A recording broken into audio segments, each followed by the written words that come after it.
राम कृष्णा। हरे Krishna everyone. दंडित प्रणाम से आप सभी को। आप सभी का स्वागत है लेवल 2 की क्लास में। तो आज हम करेंगे भगवद गीता का अध्याय 4। ओम नमो भगवते वासुदेवाय। ओम नमो भगवते वासुदेवाय। ओम नमो भगवते वासुदेवाय। श्रीमद् भगवद गीता यथारूप कृष्ण कृपा मूर्ति श्री श्रीमद् एसी भक्ति वेदांत स्वामी श्रील प्रभुपाद के द्वारा। श्रील प्रभुपाद की जय। अध्याय 4 दिव्य ज्ञान। तो उससे पहले हम एक क्वेश्चन लेंगे जो कि कल वंदना माता जी ने पूछा था।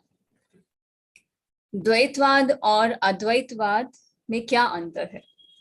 ये फिलॉसफी है। द्वैतवाद हमें किसने दिया? माधवाचार्य ने। और अद्वैतवाद जो फिलॉसफी है वो हमें किसने दी? शंकराचार्य ने। तो इसका अर्थ क्या है?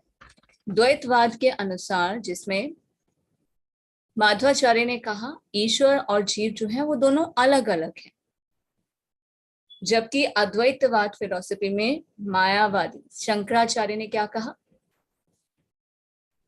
ब्रह्म और जीव दोनों एक ही हैं, दोनों में कोई अंतर नहीं है। पर तो चैतन्य महाप्रभु ने आकर इन दोनों फिलॉसफी का खंडन किया। एक्चुअल में द्वैतवाद को उन्होंने फॉलो करते हुए हमें कौन सी फिलॉसफी दी? अचिंत्य भेदाभेद। तो चैतन्य महाप्रभु ने हमें क्या बताया? हम में और भगवान में क्वालिटी तो सेम है पर क्वांटिटी डिफरेंट है। क्वालिटी क्या सेम है? We are the part and parcel of Krishna. हम भगवान के अंश हैं, पर क्वालिटी सेम है, क्वांटिटी डिफरेंट। गुणात्मक रूप से हम भगवान से अलग हैं, क्योंकि भगवान का शरीर कैसा है? आध्यात्मिक है। हमारा शरीर कैसा है? भौतिक है। भगवान की आत्मा कैसी है? आध्यात्मिक है। और हमारी आत्मा कैसी है? आध्यात्मिक। तो क्वालिटी तो सेम है ना, आत्मा आध्यात्मिक है, पर क्वांटिटी डिफरेंट है। तो इसको हम एक एग्जांपल से भी समझ सकते हैं। जैसे अग्नि जलती है, अग्नि जलती है तो उसमें से आग की लपटें भी निकलती हैं, चिंगारी भी निकलती हैं, पर वो है तो अग्नि का ही पार्ट ना। उसी प्रकार हम परमात्मा के अंश हैं, पर हम भगवान से अलग हो गए। तो चैतन्य महाप्रभु ने हमें क्या बताया? द्वैतवाद को सही कहते हुए उन्होंने अचिंत्य भेद फिलॉसफी, अचिंत्य भेदाभेद फिलॉसफी हमें दी है कि हम में और भगवान में क्या डिफरेंस है। क्वालिटी तो सेम है पर क्वांटिटी डिफरेंट है। हरे कृष्णा। वंदना माता जी। हरे कृष्ण माता जी। थैंक यू माता जी। हरे कृष्ण माता जी। इसीलिए चैतन्य महाप्रभु आए, क्योंकि पहले बुद्ध के रूप में भगवान स्वयं आए थे। क्यों आए थे? जैसे कि कल भी हमने चर्चा की थी कि उस समय शास्त्रों का प्रमाण देकर लोग क्या कर रहे थे? पशु हिंसा कर रहे थे। जबकि शास्त्रों में क्या बताया गया? एक लिमिटेशन है कि बलि कब देनी चाहिए, पशु का वध कब कर सकते हैं, पर लोग क्या कर रहे थे? शास्त्रों की आड़ से पशु वध कर रहे थे, हिंसक ज्यादा होते जा रहे थे। तो इसलिए उस समय की स्थिति को देखते हुए, जैसे हमने जाना भगवान आते हैं समय की स्थिति को देखते हुए इस धरती पर प्रकट होते हैं। तो भगवान स्वयं बुद्ध के रूप में आते हैं। उस समय भगवान ने भक्ति के बारे में क्यों नहीं बताया? क्योंकि उस समय स्थिति ऐसी थी कि लोग भक्ति के बारे में नहीं जान सकते थे, है ना।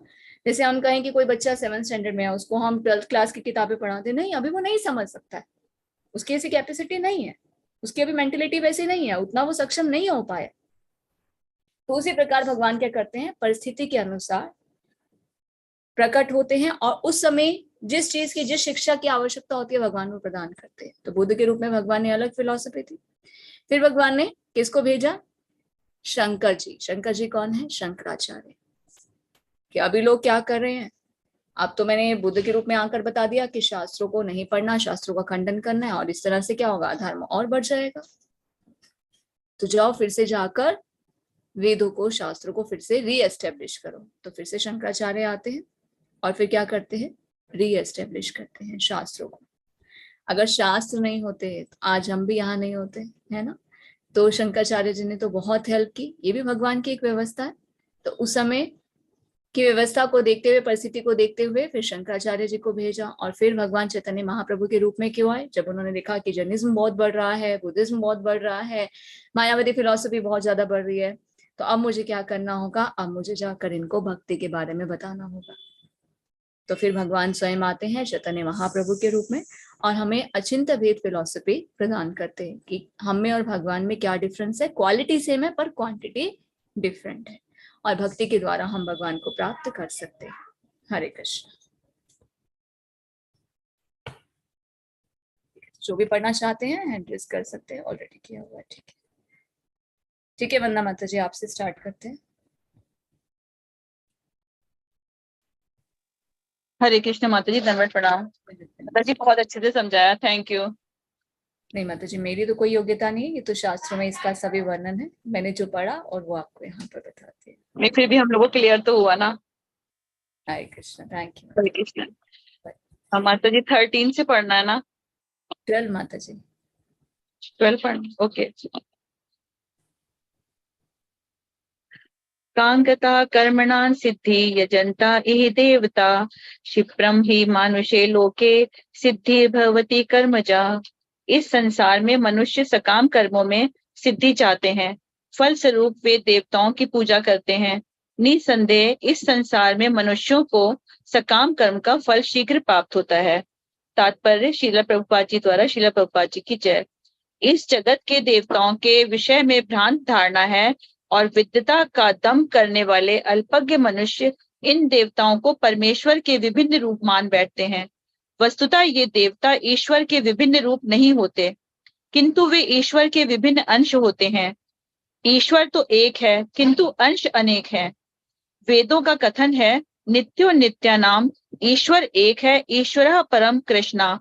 कृष्ण ही एकमात्र परमेश्वर हैं और सभी देवताओं को इस भौतिक जगत का प्रबंध करने के लिए शक्तियां प्राप्त हैं। ये देवता जीवात्माएं हैं, नित्यानाम, जिन्हें विभिन्न मात्रा में भौतिक शक्ति प्राप्त है।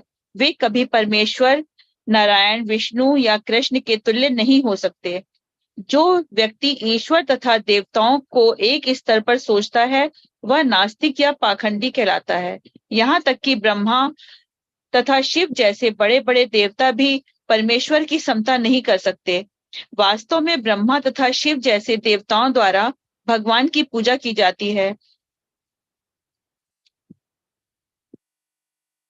शिव विरिनुतम। तो भी आश्चर्य की बात है कि अनेक मूर्ख लोग मनुष्यों के नेताओं की पूजा उन्हें अवतार मानकर करते हैं। ये देवता पद इस संसार के नेता शक्तिशाली मनुष्य या देवता के लिए आया है, लेकिन नारायण, विष्णु या कृष्ण जैसे भगवान इस संसार के नहीं हैं। वे भौतिक सृष्टि से परे रहने वाले निर्विशेषवादियों के अग्रणी श्रीपाद शंकराचार्य तक मानते हैं कि नारायण या कृष्ण इस भौतिक सृष्टि से परे हैं। फिर भी मूर्ख लोग देवताओं की पूजा करते हैं क्योंकि वे तत्काल फल चाहते हैं। उन्हें फल मिलता भी है, किंतु वे ये नहीं जानते कि ऐसे फल क्षणिक होते हैं और अल्पज्ञ मनुष्यों के लिए हैं। बुद्धिमान व्यक्ति कृष्ण भावनामृत में स्थिर रहता है। उसे किसी तत्काल क्षणिक लाभ के लिए किसी तुच्छ देवता की पूजा करने की आवश्यकता नहीं रहती। इस संसार के देवता तथा उसके पूजक इस संसार के संहार के साथ ही विनष्ट हो जाएंगे। देवताओं के वरदान भी भौतिक तथा क्षणिक होते हैं। ये भौतिक संसार तथा इसके निवासी, जिसमें देवता तथा उनके पूजक भी सम्मिलित हैं, विराट सागर में बुलबुलों के समान है। किंतु इस संसार में मानव समाज क्षणिक वस्तुओं तथा संपत्ति, परिवार तथा भोग की सामग्री के पीछे पागल रहता है। ऐसी क्षणिक वस्तुओं को प्राप्त करने के लिए लोग देवताओं की या मानव समाज के शक्तिशाली व्यक्तियों की पूजा करते हैं। यदि कोई व्यक्ति किसी राजनीतिक नेता की पूजा करके सरकार में मंत्री पद प्राप्त कर लेता है तो वह सोचता है कि उसने महान वरदान प्राप्त कर लिया है। इसलिए सभी व्यक्ति तथा कथित नेताओं को साष्टांग प्रणाम करते हैं, जिससे वे क्षणिक वरदान प्राप्त कर सकें, और सचमुच उन्हें ऐसी वस्तुएं मिल भी जाती हैं। ऐसे मूर्ख व्यक्ति इस संसार के कष्टों के स्थायी निवारण के लिए कृष्ण भावनामृत में अभिरुचि नहीं दिखाते। वे सभी इंद्रिय भोग के पीछे दीवाने रहते हैं और थोड़े से इंद्रिय सुख के लिए वे शक्तिप्रद जीवों की पूजा करते हैं, जिन्हें देवता कहते हैं। यह श्लोक इंगित करता है कि विरले लोग ही कृष्ण भावनामृत में रुचि लेते हैं। अधिकांश लोग भौतिक भोग में रुचि लेते हैं। फलस्वरूप वे किसी न किसी शक्तिशाली व्यक्ति की पूजा करते हैं। हरे कृष्ण माता जी। हरे कृष्ण माता जी, थैंक यू सो मच माता जी। तो यहाँ पर भगवान क्या बता रहे हैं? इस संसार में मनुष्य सकाम कर्मों में सिद्धि चाहते हैं, फल स्वरूप वे देवताओं की पूजा करते हैं। निसंदेह संसार में मनुष्य को सकाम कर्म का फल शीघ्र प्राप्त हो जाता है। जब तक हमने भगवत गीता नहीं पढ़ी थी, जब तक हम भगवान कृष्ण को भगवान नहीं जानते थे, तो हम क्या करते थे? देवी देवताओं की पूजा करते थे। किस लिए? ये हमारी इच्छा पूरी कर दो, हम आपको ये प्रदान करेंगे, इतने रुपए चढ़ाएंगे, इतने नारियल हम ऑफर करेंगे, है ना। अलग अलग व्रत हम लोग रखते थे, शायद अभी भी कुछ लोग रखते हैं, गलत नहीं है, पर भगवान क्या कर रहे हैं? क्लैरिफिकेशन कर रहे हैं। ये स्थिति है किसकी? जो लोग इंद्रिय तृप्ति में लगे हुए हैं, जो सकाम कर्मों में सिद्धि चाहते हैं, वो क्या उनको चाहिए? क्विक रिजल्ट चाहिए कि हमारी ये इच्छा, ये कामना की पूर्ति हो जाए, है ना। लोग विशेष मांगने के लिए जाते हैं, मन्नत मांगने के लिए जाते हैं। तो ऐसे लोग क्या करते हैं? देवताओं की पूजा करते हैं और उन्हें उनका फल मिल भी जाता है। हमारे शास्त्र प्रमाण है। अब जैसे हम एक स्टोरी देखते हैं, इसके बाद हम करेंगे एक स्टोरी, आपको बताएंगे शास्त्रों में से। तो तात्पर्य में बताया जा रहा है, इस जगत के देवताओं के विषय में भ्रांत धारणा है कि विद्वत्ता का दंभ करने वाले अल्पज्ञ मनुष्य इन देवताओं को परमेश्वर के विभिन्न रूप मान बैठते हैं। भ्रांत धारणा क्या है? देखिए, भारत भूमि में जन्म होने के बाद भी हमें ये नहीं पता कि भगवान कौन है। हम तो सभी देवी देवताओं को भगवान कहते हैं। हम कहते हैं 33 कोटि देवी देवता है, हम उन्हें भगवान मानकर उनकी पूजा करते हैं। ये देवता कौन है? ये ईश्वर के रूप नहीं है, ईश्वर के अंश हैं। वेदों का क्या कथन है? नित्यो नित्यानाम, कि ईश्वर तो एक ही है। ब्रह्मा जी ने भी कहा है, ईश्वर परम कृष्ण सच्चिदानंद विग्रह अनादिरादिर गोविंद सर्व कारण कारणम। ब्रह्म संहिता का पहला श्लोक। जब ब्रह्मा जी ने 1000 करोड़ वर्ष तक तपस्या की, तो भगवान ने उन्हें दर्शन दिए, तो उन्हें ज्ञान प्राप्त हुआ, तो उन्होंने एक प्रार्थना के रूप में ये पहला श्लोक गाया था।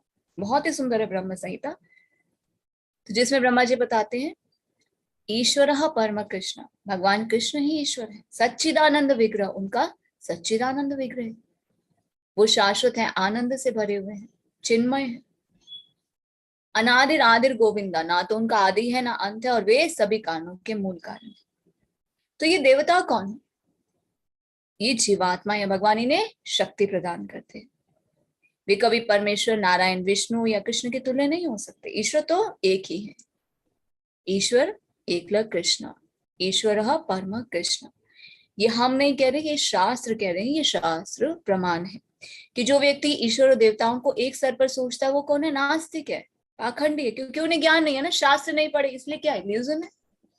हमारे भारत में तो यही चलता आ रहा है ना, जो माता पिता ने बताया, जो परिवार में चलता आ रहा है, जो हम किसी को देखते, अरे किसी के घर में ये प्रॉब्लम थी, वो इन देवी देवता की पूजा करने लगे, तो उनकी ये प्रॉब्लम सब सॉर्ट आउट हो गई, तो हम भी उनकी ही पूजा करेंगे। तो इस तरह से सबकी क्या है? आस्था बदलती रहती है, क्योंकि उन्हें ज्ञान नहीं है। तो ये क्या है? नास्तिकता है।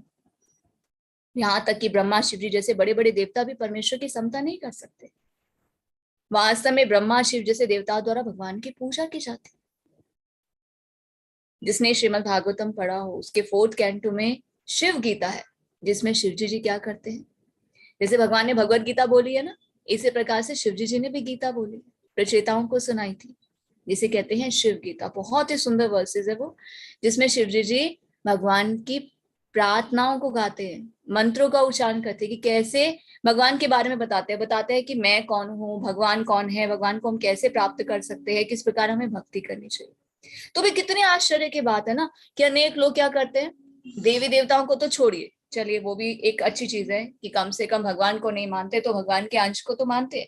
आजकल तो लोग सो कॉल्ड कोई साधु पुरुष है, वो कोई ट्रिक्स दिखा देंगे, जादू करके दिखा देंगे, आपकी किसी मनोकामनाओं की पूर्ति के लिए कुछ कर देंगे, तो क्या करेंगे? उनको भी भगवान मानकर बैठ जाएंगे। चलिए उनको भी छोड़िए, नेताओं की पूजा करते, अवतार मानकर बैठ गए लोग। तो इन देवता पद पर इस संसार के शक्तिशाली मनुष्य और देवताओं के लिए आए, लेकिन नारायण, विष्णु, कृष्ण जैसा भगवान इस संसार के नहीं है। वे भौतिक सृष्टि से परे रहने वाले। ये तो शंकराचार्य ने भी कहा, जो कि मायावादी फिलोसफी अद्वैताचार्य को, अद्वैतवाद को आगे बताते हैं। वो क्या कहते हैं?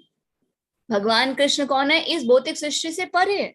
फिर भी मूर्ख लोग क्या करें? देवताओं की पूजा करें। क्यों? क्योंकि उनके तो फल चाहिए। हमारे तो डिमांड्स इतनी है, आज ये इच्छा, कल वो इच्छा, घर चाहिए, बंगला चाहिए, गाड़ी चाहिए, शादी नहीं हो रही, अच्छी लड़की चाहिए, पुत्र नहीं है, संतान की प्राप्ति हो जाए, ये काम नहीं बन रहा, ये काम बन जाए। तो इसलिए क्या करते हैं? देवी देवताओं के पास जाते हैं, और देवी देवताओं के पास जाने से हमारी इच्छा की पूर्ति भी होती है, क्योंकि भगवान ने उन्हें शक्ति प्रदान की है कि मेरे बच्चे तुमसे जो मांगे उन्हें दे देना। पर वो ये नहीं सोचते कि हमारे लिए क्या सही है और क्या गलत है, बस वो हमें दे देते, क्योंकि भगवान ने आदेश दिए। तो जब वो हमारे लिए ये नहीं सोचेंगे, जब हम मांगेंगे तो वो हमें प्रदान कर देंगे, सही है और गलत है। कल को अगर हमने जो मांगा वो हमारे लिए गलत होता तो हमारा तो जीवन ही खराब हो जाएगा। तो एक शास्त्र में से एक स्टोरी बताएंगे कि किस प्रकार भस्मासुर ने क्या की थी, तपस्या की थी, किसको प्रसन्न करने के लिए, शिव जी को प्रसन्न करने के लिए। तो शिव जी तो प्रसन्न हो गए, भक्तों से प्रसन्न हो जाते, आशुतोष है वो तो भस्मासुर ने क्या मांगा कि मैं जिसके सिर पर हाथ रखूं ना वो भस्म हो जाए। शिव जी ने बोला तथास्तु। क्यों? क्योंकि देवता तो बड़े ही कृपालु, भगवान की कृपा के द्वारा, भगवान के आज्ञा के द्वारा सभी जीवों की आवश्यकताओं को पूरा करते हैं, इच्छाओं को पूरा करते हैं। शिव जी ने बोला ठीक है, ये वर जो तुम्हें चाहिए तो मैं प्रदान कर देता हूँ। अब देखिए भस्मासुर ने क्या सोचकर ये तपस्या की थी, क्या सोचकर ये व्रत मांगा था। सबसे सुंदर कौन है? शिव जी की पत्नी। मैं क्या करूंगा, ये जो वर प्राप्त किया ना इसे मैं शिव जी को ही भस्म कर दूंगा और फिर मैं उनकी पत्नी से विवाह कर लूंगा। तो भस्मासुर क्या करते हैं, शिव जी से वर प्राप्त करके शिव जी के पीछे भागने लग जाते हैं। अब शिव जी तो घबरा के और भाग रहे हैं, अगर इसने मेरे सिर पे हाथ रख दिया तो ये तो गलत हो जाएगा। भागते भागते भागते भागते जब जाते हैं, भगवान तो सब कुछ जानते हैं, तो भगवान क्या करते हैं, मोहिनी रूप धारण करके आते हैं। भगवान बोलते हैं अरे ऐसे क्यों वर प्रदान करते हो जो फिर ये मुसीबत आ जाए आपके सिर पे। बोले अब तो मैंने दे दिया, अब मैं क्या करूं। तो भगवान क्या करते हैं, आप जाइए, इसे मैं देखता हूँ। तो भगवान मोहिनी रूप धारण कर लेते हैं। तो भस्मासुर जो है भगवान के मोहिनी रूप देखकर बड़े ही आकर्षित हो जाता है। तो क्या सोचता है, अरे ये तो बहुत ही सुंदर है, मैं इससे भी विवाह करूंगा। तो भस्मासुर कहता है कि मैं तुमसे विवाह करना चाहता हूँ। तो भगवान जो मोहिनी रूप धारण किए होते हैं, भगवान क्या कहते हैं, अच्छा जो तुम्हारी इच्छा है वो मैं पूरा करूंगी, पर तुम्हें मेरी एक बात माननी पड़ेगी। अब वो तो काम वासना से युक्त है भस्मासुर। तो भगवान मोहिनी रूप जो धारण किए, तो भगवान क्या कहते हैं, जैसे मैं नृत्य करूँ ना तुम्हें भी वैसे ही नृत्य करना है। भस्मासुर बोलता है ठीक है। तो भगवान जो मोहिनी रूप धारण किए क्या करते हैं, नृत्य करना आरंभ करते हैं। एक हाथ कमर पर, एक हाथ साइड पर, कभी कोई पोज कभी कोई पोज। फिर जब देखते हैं कि भस्मासुर पूरी तरह से उनके जाल में फंस गया है, तो भगवान क्या करते हैं, एक ऐसा पोज करते हैं, एक हाथ कमर पर और एक हाथ सिर पर। जैसे ही भस्मासुर वो स्टेप करता है, एक हाथ कमर पर एक हाथ सिर पर, तो क्या होता है, उसका सिर धड़ से अलग हो जाता है। तो ये जो भागवतम में स्टोरीज है, इससे हमें ये शिक्षा मिलती है कि देवी देवता जो है ना हमारी सभी इच्छाओं की पूर्ति करते हैं, पर वो हमारे लिए सही है या नहीं वो ये नहीं देखते, बस वो हमें प्रदान कर देते हैं। इसलिए संसार में जो नास्तिक व्यक्ति है, पाखंडी लोग हैं, वो क्या कर रहे हैं, ज्ञान ना होने के कारण सिर्फ अपनी इंद्रिय तृप्ति की इच्छा के लिए देवी देवताओं के पास जाते हैं। हम जो चीजें मांगते हैं, हमारी जो इच्छाएं हैं, क्या कभी खत्म होती है? एक इच्छा मांगी, जब वो पूरी हो गई फिर दूसरी इच्छा शुरू हो जाती। फिर जब दूसरी इच्छा की पूर्ति के लिए हम जाते देवी देवताओं के पास, तो वो भी हमें प्रदान कर देते, फिर हमारी और इच्छाएं पूरी हो जाती। ये इच्छाएं कैसी हैं, सागर में बुलबुलों के समान है, सब खत्म हो जाएगा। ये संपत्ति, ये परिवार, ये भोग सामग्री जिसके पीछे हम पागलों की तरह लगे। तो मूर्ख व्यक्ति क्या करे, इस संसार के कष्टों के स्थायी निवारण के लिए कृष्ण भावनामृत में रुचि नहीं दिखाते। सिर्फ उनको वरदान चाहिए, इंद्र तृप्ति की इच्छा बस पूरी हो जाए, इसलिए देवी देवताओं के पास जाते थोड़े से इंद्रिय सुख के लिए।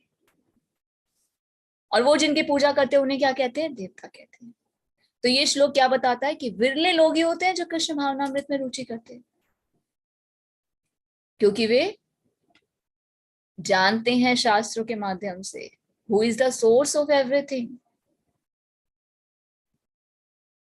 पौधे की हम जड़ में पानी डालते हैं या शाखाओं और पत्तों पे पानी डालने से पोषण मिलता है? जड़ में पानी डालने से ना। तो जो कृष्ण भावनामृत में जो भक्ति करते हैं, भगवत गीता भागवतम को पढ़ते हैं, वो ये जान पाते हैं Krishna is the source of everything. वो कृष्ण की पूजा करते हैं, तो उन्हें अलग से देवी देवताओं की पूजा करने की आवश्यकता नहीं पड़ती। और हमें तो भगवान से कुछ मांगना ही नहीं चाहिए। क्यों? क्या जो एक बच्चा होता है उसे माता पिता से कुछ मांगने की आवश्यकता होती है? मान लीजिए 6 महीने का बच्चा है, क्या उसे अपनी माता को कहना पड़ता है कि माँ मुझे दूध चाहिए? अरे वो तो बोल ही नहीं पाता। कि उसे नींद आ रही है, उसे भूख लग रही है, उसे प्यास लग रही है, उसे किसी चीज की आवश्यकता है, फिर भी क्या करती है माता, उस बच्चे की ज्यादा देखभाल करती है जो कुछ मांगता नहीं है, जो कुछ कहता नहीं है, जो पूरी तरह से डिपेंडेंट है। तो माता उसके रोने से पहले उसे दूध भी पिला देती है, उसके स्नान भी कराती है, कपड़े भी बदलती है, उसकी जो आवश्यकता है वो पूरा करती है। यहाँ तक कि माता अगर उसे अकेला भी छोड़कर जाती है तो बच्चा जैसे ही माता को ना देखे तो एकदम क्राई करने लगता है। बच्चों की, छोटे बच्चों की हैबिट होती है ना, आसपास नहीं देखा कोई है तो क्या करते हैं, जानबूझकर रोना शुरू कर देते हैं। तो माँ क्या करती है, सारे काम छोड़कर उनके पास आ जाती है। तो हमें भी अपनी स्थिति को वैसे ही बनाना होगा कि शास्त्र के द्वारा हम ये जाने who is the source of everything, Krishna. हमें उनसे मांगने की आवश्यकता नहीं, जैसे छोटे बच्चे को मांगने की आवश्यकता नहीं। तो भगवान क्या करते, भगवान जानते हैं हमारी क्या आवश्यकता है। जब इस भौतिक जगत के माता पिता जानते हैं तो क्या हमारे परम पिता परमेश्वर नहीं जानते हमारी क्या आवश्यकता है। भगवान हमें उतना ही देते हैं जितना हमारे लिए सही होता है। कई बार हम क्या करते हैं, अननेसेसरी डिमांड करते हैं। तो इसमें हम फिर एक और एग्जाम्पल लेंगे। जैसे बच्चा है, उसे माता पिता प्रेम करते हैं, और जब माता पिता के साथ घूमने जाता है तो क्या डिमांड करता है कि मुझे चॉकलेट चाहिए, माता पिता लेकर दे देते हैं। बच्चे से प्रेम करते हैं, बच्चे को जो चाहिए उसे ले देते हैं। तो बच्चा जब देखता है माता पिता तो मेरी सारी आवश्यकताएं पूरी करे, तो वो क्या करता है, डिमांड को बढ़ा देता है, मुझे ना 10 चॉकलेट चाहिए। माता तो पिता तो बहुत प्रेम करते हैं, 10 चॉकलेट लेके दे दी। और वही बच्चा क्या करता है, घर जाता है, जाकर सारी चॉकलेट एक साथ खोलकर खाना शुरू करता है। जिन माता पिता ने उसे 10 चॉकलेट लेके दी, माता पिता क्या करते हैं, उसे छीन लेते हैं और वो बच्चा रोने लग जाता है। क्या वो माता पिता प्रेम नहीं करते?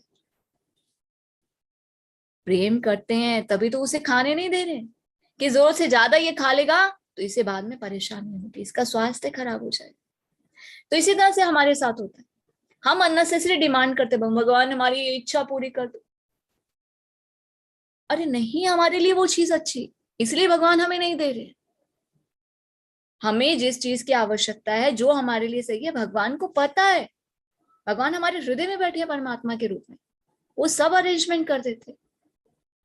एक चींटी को ना मांगना नहीं पड़ता भगवान से, भगवान उसकी भी व्यवस्था कर देते हैं। एक बच्चा जो माता के गर्भ से पैदा होता है ना, उसके लिए भी भगवान माता के स्तनों में दूध अपने आप प्रदान कर देते हैं। ये साइंस भी पता नहीं पाती कि ये कैसे हो जाता है, कि जैसे बच्चा आता है माता के स्तन में दूध आ जाता है। तो ये कौन व्यवस्था कर रही है, भगवान व्यवस्था करते हैं। पर हमें क्या, ज्ञान ही नहीं है ना, भगवान पे विश्वास ही नहीं है ना कि हाँ भगवान हमारी आवश्यकताओं को पूरा करेंगे। पर हमारी तो क्या अननेसेसरी डिमांड, जैसे 10 चॉकलेट थी उस बच्चे की, नहीं मिलती तो हम कहते अरे भगवान नहीं है, कोई भगवान नहीं होते, हमारी इंद्रिय तृप्ति की इच्छा पूरी नहीं करते, चलो किसी देवी देवता के पास चलते हैं, वो भी नहीं पूरी करे तो फिर चेंज कर देते। हमेशा संतुष्ट रहने का प्रयास करना चाहिए, फुल डिपेंडेंसी होनी चाहिए भगवान पर।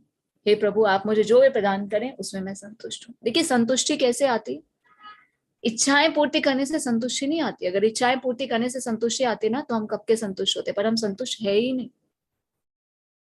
संतुष्टि तब आती है जब हम ये सोचे कि भगवान की कृपा से हमें जो मिल रहा है ना, थैंक यू कृष्ण, ये संतुष्टि है ना, उससे हम चैन की नींद सो सकते हैं। पर हम क्या करते हैं, अपने से ऊपर वालों को देखते हैं कि अरे मेरे पास तो एक गाड़ी है, उसके पास तो 2 गाड़ी है, मेरे पास तो छोटी गाड़ी है, उसके पास तो 2 गाड़ी बड़ी गाड़ी, मेरा घर तो छोटा, उसका घर तो कितना बड़ा है। क्या कमी अपने से नीचे वालों को देखते हैं? जो लोग फुटपाथ पर सोते हैं, जिनके पास खाने को नहीं, पहनने को नहीं, उनके बच्चे, वो लोग किस दयनीय स्थिति में। उनके पास तो भक्ति करने का समय नहीं है, शास्त्र पढ़ने का समय नहीं, पूरा दिन कर्म में ही लगे रहते हैं कि कम से कम 2 वक्त की रोटी मिल जाए। तो हमारी क्या रहती है, अननेसेसरी डिमांड्स, जिन्हें पूरा करने के लिए हम कहाँ जाते हैं, देवताओं के पास जाते हैं। इसलिए कोई विरला ही होता है, जैसे कि चैतन्य चरितामृत में बताया जाता है, ब्रह्मांड भ्रमिते कोनो भाग्यवान जी, गुरु कृष्ण प्रसादे पाए भक्ति लता। जिस पर भगवान की कृपा होती है ना, सिर्फ वही भगवान को जान पाता है, हर कोई भगवान को नहीं जान पाता। हरे कृष्णा। नेक्स्ट, हरे कृष्णा आभे माता जी। हरे कृष्ण। हरे कृष्ण माता जी। चतुर्वर्ण्यं माया षष्ठं तस्य कर्तव्यम् अपि माम् इति अक्षरम् अव्यय। प्रकृति के तीनों गुणों और उनसे संबंध कर्म के अनुसार मेरे द्वारा मानव समाज के 4 विभाग रचे गए। यद्यपि मैं इस अवस्था को स्पष्ट सृष्टा हूँ, सृष्टा हूँ, किंतु तुम यह जान लो कि मैं इतने पर भी अव्यय अकर्ता हूँ। तात्पर्य, और प्रत्येक वस्तु के सृष्टा है। प्रत्येक वस्तु उनसे उत्पन्न है, उनके ही द्वारा पालित है, और प्रलय के बाद प्रत्येक वस्तु उन्हीं में समा जाती है। अतः वे ही वर्णाश्रम व्यवस्था के सृष्टा है, जिसमें सर्वप्रथम बुद्धिमान मनुष्यों का वर्ग आता है, जो सत्वगुणी होने के कारण ब्राह्मण कहलाते हैं। नित्य वर्ग प्रकाशक वर्ग का है, रजोगुणी उन्हें होने के कारण क्षत्रिय कहा जाता है। वर्णिक वर्ग या वैश्य कहने वाले लोग रजो तथा तमो गुण के मिश्रण में युक्त होते हैं, और शूद्र या श्रमिक वर्ग के लोग तमोगुणी होते हैं। मानव समाज के इन चार विभागों की सृष्टि करने पर भी भगवान कृष्ण इनमें से किसी विभाग पर वे नहीं आते, क्योंकि वे उन बुद्ध जीवों में से नहीं है, जिनका एक अंश मानव समाज के रूप में है। मानव समाज भी किसी अन्य पशु समाज के तुल्य है, किंतु मनुष्य को पशु स्तर से ऊपर उठाने के लिए ही उपयुक्त वर्णाश्रम की रचना की गई है, जिससे क्रमिक रूप से कृष्ण भावना में विकसित हो सकती है। किसी विशेष व्यक्ति की किसी कार्य के प्रति प्रवृत्ति का निर्धारण उसके द्वारा अर्जित प्रवृत्ति के गुणों द्वारा किया जाता है।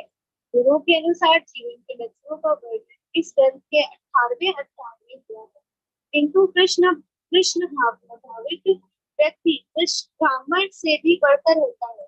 यद्यपि गुण के अनुसार ब्राह्मण को ब्रह्म या परम सत्य के विषय में ज्ञान होना चाहिए, किंतु उनमें से अधिकांश भगवान कृष्ण के निर्विशेष ब्रह्म स्वरूप को ही प्राप्त कर पाते, किंतु जो मनुष्य ब्राह्मण के सीमित ज्ञान को लांघ कर भगवान श्री कृष्ण के ज्ञान तक पहुंच जाते हैं, वही कृष्ण भावना भावित होते हैं, अर्थात वैष्णव होते हैं। कृष्ण भावनामृत में कृष्ण के विभिन्न अंशों यथा राम, नरसिंह, बहरा आदि का ज्ञान सम्मिलित रहता है, और जिस तरह कृष्ण मानव समाज की इस चतुर्वर्ण प्रणाली से परे है, उसी तरह कृष्ण भावना भावित व्यक्ति भी इस चतुर्वर्ण प्रणाली से परे होते हैं, चाहे हम इसे जाति का विभाग कहें, चाहे राष्ट्र अथवा संप्रदाय का। हरे कृष्ण माता जी। हरे कृष्ण माता जी, थैंक यू सो मच माता जी। हरे कृष्ण। तो प्रकृति के 3 गुणों और उनसे संबंध कर्म के अनुसार मेरे द्वारा मानव समाज के 4 विभाग रचे गए हैं।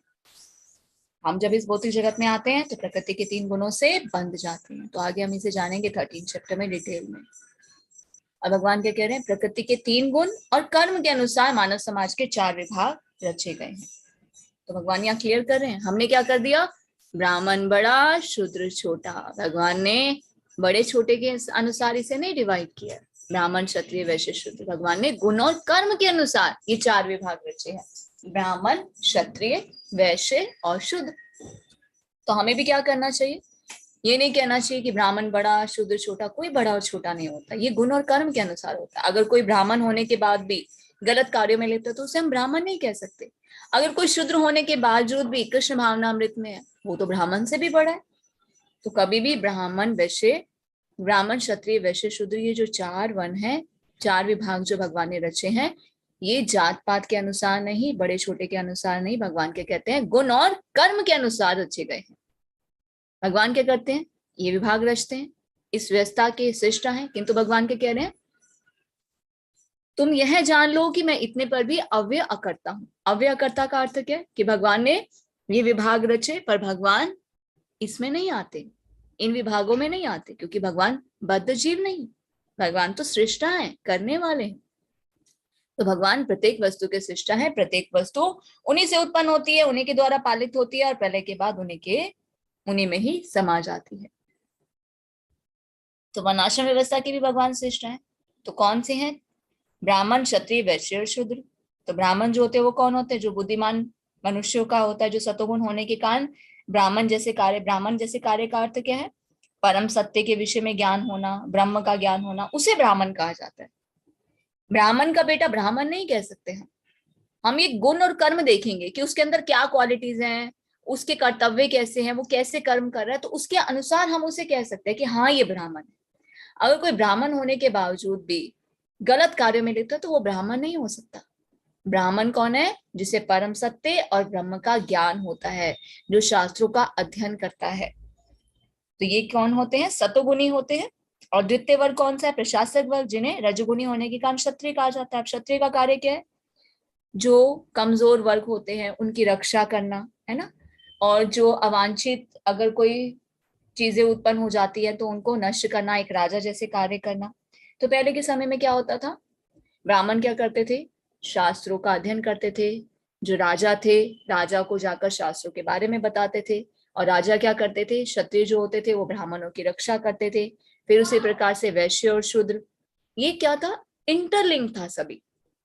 तो इसका उद्देश्य क्या था भगवान का 4 विभाग रचने का? ताकि लोग जो है कृष्ण भावनामृत को जान सके, पशु के स्तर से ऊपर उठ सके। जो शास्त्रों को नहीं जानता, जिसे परम सत्य का ज्ञान नहीं है, तो वो पशु के बराबर है। तो भगवान ने ये व्यवस्था इसलिए रची ताकि लोग परम सत्य का ज्ञान प्राप्त कर सके और पशु के स्तर से ऊपर उठ सके। तो गुणों के अनुसार हम 18वें अध्याय में से डिटेल में जानेंगे। और यहाँ पर क्या बताया जा रहा है? जो ब्राह्मण परम सत्य के विषय में जिसे ज्ञान हो जाता है और फिर वो भगवान कृष्ण के ज्ञान तक पहुंच जाता है, तो वो कौन है? वो ब्राह्मण से भी ऊपर है, जिसे क्या कहा जाता है? वैष्णव कहा जाता है, जो कृष्ण भावना भावित होता है। तो कृष्ण भावनामृत में कृष्ण के तो विभिन्न अंश हैं, राम, नरसिंह, वरा आदि का ज्ञान सम्मिलित रहता है। और जिस तरह से कृष्ण मानव समाज के इस चातुर्वर्ण्य प्रणाली से परे हैं, उसी तरह से कृष्ण भावना भावित व्यक्ति भी इन 4 चातुर्वर्ण्य जो प्रणाली है उससे परे होता है। ब्राह्मण, क्षत्रिय, वैश्य, शूद्र से परे होकर क्या है? इनसे भी ऊपर, उसे वैष्णव कहा जाता है। चाहे हम इसे जाति का विभाग कहें, चाहे राष्ट्र या संप्रदाय का। हरे कृष्णा। हरे कृष्णा रेखा माता जी।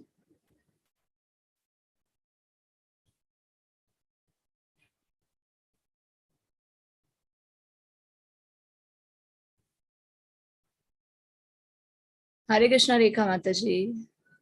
हरे कृष्ण माता जी। हरे हरे कृष्ण। कृष्ण माता जी, दंडवत प्रणाम। दंडवत प्रणाम माता जी। पढ़िए। ना माम कर्माणि लिमन्ति ना मे कर्म फले स्पृहा इति माम अपि जानाति कर्म भी स बध्यते। मुझ पर किसी कर्म का प्रभाव नहीं पड़ता, ना ही मैं कर्म फल की कामना करता हूँ। जो मेरे संबंध में इस सत्य को जानता है वह भी कर्मों के फल के पाश में नहीं बदता। तात्पर्य श्रील प्रभुपाद जी के द्वारा, श्रील प्रभुपाद जी की जय। जिस प्रकार इस भौतिक जगत में संविधान के नियम हैं जो यह बताते हैं कि राजा ना तो दंडनीय है, ना ही किसी राज नियमों के अधीन रहता है, उसी तरह यद्यपि भगवान इस भौतिक जगत की सृष्टा है, किंतु वे भौतिक जगत के कार्यों से प्रभावित नहीं होते। सृष्टि करने पर भी वे इससे पृथक है, जबकि जीवात्माएं भौतिक कार्यकलापों के सकाम कर्म फलों में बंधी रहती हैं, क्योंकि उनमें प्राकृतिक साधनों पर प्रभुत्व दिखाने की प्रवृत्ति रहती है। किसी संस्थान का स्वामी कर्मचारियों के अच्छे बुरे कार्यों के लिए उत्तरदायी नहीं, कर्मचारी इसके लिए स्वयं उत्तरदायी होते हैं। जीवात्माएं अपने अपने इंद्र तृप्तीय कार्यों में लगी रहती हैं, किंतु यह कार्य भगवान द्वारा निर्दिष्ट नहीं होते। इंद्र तृप्ति की उत्तरोत्तर उन्नति के लिए जीवात्माएं इस संसार के कर्म में प्रवृत्त हैं और मृत्यु के बाद स्वर्ग सुख की कामना करती रहती हैं। स्वयं में पूर्ण होने के कारण भगवान को तथाकथित स्वर्ग सुख का कोई आकर्षण नहीं रहता। स्वर्ग के देवता उनके द्वारा नियुक्त सेवक हैं। स्वामी कभी भी कर्मचारियों का निमंत्रणीय सुख नहीं चाहता, वह भौतिक क्रिया प्रतिक्रिया से पृथक रहता है। उदाहरणार्थ, पृथ्वी पर उगने वाली विभिन्न वनस्पतियों के उगने के लिए वर्षा उत्तरदायी नहीं है, यद्यपि वर्षा के बिना वनस्पति नहीं उग सकती। वैदिक स्मृति से इस तथ्य की पुष्टि इस प्रकार होती है। भौतिक सृष्टि के लिए भगवान की परम कारण है, प्रकृति तो केवल निमित्त कारण है, जिससे विराट जगत दृष्टिगोचर होता है। प्राणियों की अनेक जातियां होती हैं, यथा देवता, मनुष्य, तथा निम्न पशु, ये सब पूर्व शुभाशुभ कर्मों के फल भोगने को बाध्य हैं। भगवान उन्हें ऐसे कर्म करने के लिए केवल समुचित सुविधाएं तथा प्रकृति के गुणों के लिए सुलभ कार्य कराते हैं, किंतु वे उनके किसी भूत और वर्तमान कर्मों के लिए उत्तरदार नहीं होते। वेदांत सूत्र में पुष्टि हुई है कि भगवान किसी भी जीव के प्रति पक्षपात नहीं करते। जीवात्मा अपने कर्मों के लिए स्वयं उत्तरदायी है। भगवान उसे प्रकृति अथवा बहिरंग शक्ति के माध्यम से केवल सुविधा प्रदान करने वाले हैं। जो व्यक्ति इस कर्म नियम की सारी बारीकियों में भली भांति अवगत होता है, वह अपने कर्म के फलों को प्रभावित नहीं होता। दूसरे शब्दों में, जो व्यक्ति भगवान के इस दिव्य स्वभाव से परिचित होता है, वह कृष्ण भावनामृत में अनुभवी होता है, अतः उस पर कर्म के नियम लागू नहीं होते। जो व्यक्ति भगवान के दिव्य स्वभाव को नहीं जानता और सोचता है कि भगवान के कार्यकलाप सामान्य व्यक्तियों की तरह कर्म फल के लिए होते हैं, वे निश्चित रूप से कर्म फलों में बंध जाते हैं। किंतु जो परम सत्य को जानता है, वह कृष्ण भावनामृत में स्थित मुक्त जीव है। हरे कृष्णा माता जी। हरे कृष्णा माता जी, थैंक यू सो मच माता जी। मुझ पर किसी कर्म का प्रभाव नहीं पड़ता, ना ही मैं कर्म फल की कामना करता हूँ, और जो मेरे संबंध में इस सत्य को जानता है, वह भी कर्मों के फल के पाश में नहीं बनता। तो भगवान क्या कह रहे हैं? मुझ पर किसी कर्म का प्रभाव नहीं पड़ता। भगवान इस सृष्टि की रचना तो कर देते हैं, पर भगवान उसके लिए उत्तरदायी नहीं है।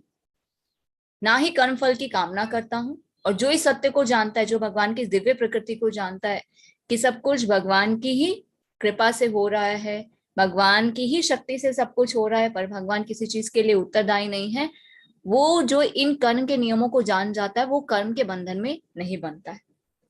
तो यहाँ पर तात्पर्य में बताया जा रहा है, जिस प्रकार इस भौतिक जगत में संविधान के नियम है, संविधान के नियम है ना, सरकार ने कुछ नियम बनाए हैं, क्या करना चाहिए, क्या नहीं करना चाहिए, क्या गलती करने से उसकी क्या सजा मिलेगी, क्या अच्छा कार्य करने से उसका क्या रिवॉर्ड मिलेगा।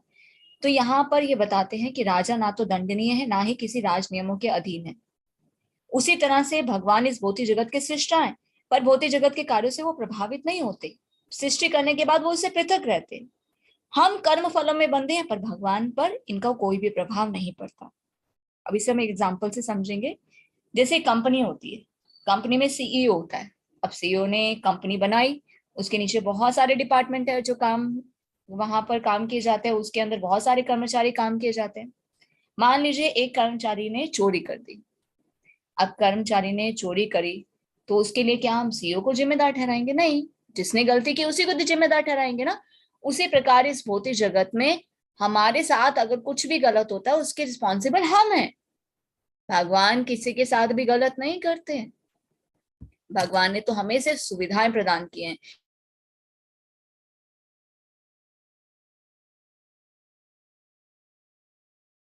कि चलो ये तुम्हारी इच्छाएं हैं, इसमें तुम भोग करो, सुविधाएं प्रदान कर देते हैं भौतिक शक्ति के माध्यम से। पर हम जो भी कर्म करते हैं ना, उसका जो फल मिलता है उसके लिए भगवान रिस्पॉन्सिबल नहीं है, उसके लिए हम रिस्पॉन्सिबल है। तो हम जो कर्म करते हैं उसके अनुसार हमें फल मिलता है। अच्छा करेंगे अच्छा फल मिलेगा, बुरा करेंगे बुरा फल मिलेगा। तो भगवान क्या है? भगवान इससे रिलेट नहीं करते। भौतिक सृष्टि के लिए भगवान परम कारण है, प्रकृति भगवान के निमित्त कारण है, पर भगवान क्या है? दृष्टिगोचर। भगवान ने अलग अलग कैटेगरीज बना दी कि जो इंद्रिय तृप्ति की इच्छा है, जो कर्म जिसने किए, उसके अनुसार वो अलग अलग कैटेगरीज में चला जाता है। तो ये ब्रह्मा जी का कार्य होता है। ब्रह्मा जी को ही रिस्पॉन्सिबिलिटी दी है कि जो जिसकी इच्छा है उसके अनुसार आप देखिए इसे कौन सा शरीर देना है, कौन से लोक में भेजना है। तो इसलिए हम देखते हैं कोई देवता है, कोई मनुष्य है, कोई पशु है, कोई 4 पैर वाले, कोई 2 पैर वाले, कोई हवा में उड़ने वाले, कोई जल में रहने वाले, कोई रेंगने वाले। तो भगवान के कार्य ऐसे कर्म करने के लिए केवल सुविधाएं प्रदान करते हैं, प्रकृति के गुणों के नियम सुलभ कराते हैं, पर कर्मों के लिए हम उत्तरदायी नहीं है। हम कहते हैं अरे भगवान ने हमारे साथ ऐसा क्यों किया? भगवान हमारे साथ नहीं करते, हम अपने कर्मों के लिए खुद उत्तरदायी हैं। तो जो व्यक्ति कर्म नियम की बारीकियों को जान जाता है ना, उस पे कर्म नहीं लगता, उसे अच्छे और बुरे का फल नहीं भोगना पड़ता। क्यों? क्योंकि वो भगवान के दिव्य स्वभाव से परिचित है, वो कृष्ण भावनामृत में अनुभवी होता है, उस पर कर्म के नियम लागू नहीं होते। और जो भगवान के दिव्य स्वभाव को नहीं जानता, जो ये सोचता है कि भगवान के कार्यकलाप तो सामान्य व्यक्तियों की तरह है, वो कर्म फल के लिए होते हैं, वही कर्म बंधन से बंधता है। किंतु जो परम सत्य को जानता है वो कृष्ण भावनामृत में स्थिर मुक्त जीव है। तो हमें भी क्या करना चाहिए, शास्त्रों को पढ़ना चाहिए, क्योंकि शास्त्र में बताते हैं what is right what is wrong. और भगवत गीता तो भगवान की वाणी है, परम सत्य। तो भगवान हमें यहाँ बता रहे, भगवत गीता के the manual of human life के जीवन को किस प्रकार जीना है। तो जो भगवान की इस दिव्य प्रकृति को जान जाता है वो कर्म के बंधन से नहीं बनता है। हरे कृष्ण। हरे कृष्णा प्रिया माता जी।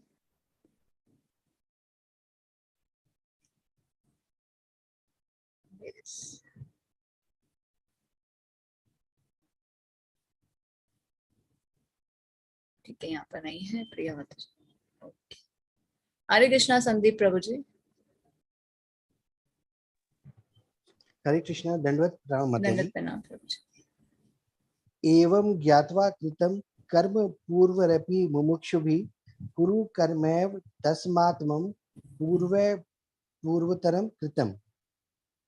अर्थात प्राचीन काल में समस्त मुक्त आत्माओं ने मेरी दिव्य प्रकृति को जान करके ही कर्म किया, अतः तुम्हें चाहिए कि उनके पद चिन्हों का अनुसरण करते हुए अपने कर्तव्य का पालन करो। तात्पर्य श्री प्रभुपाद जी द्वारा। प्रभुपाद जी की जय। मनुष्यों की दो श्रेणियां हैं, कुछ के मनों में दूषित विचार भरे रहते हैं और कुछ भौतिक दृष्टि से स्वतंत्र होते हैं।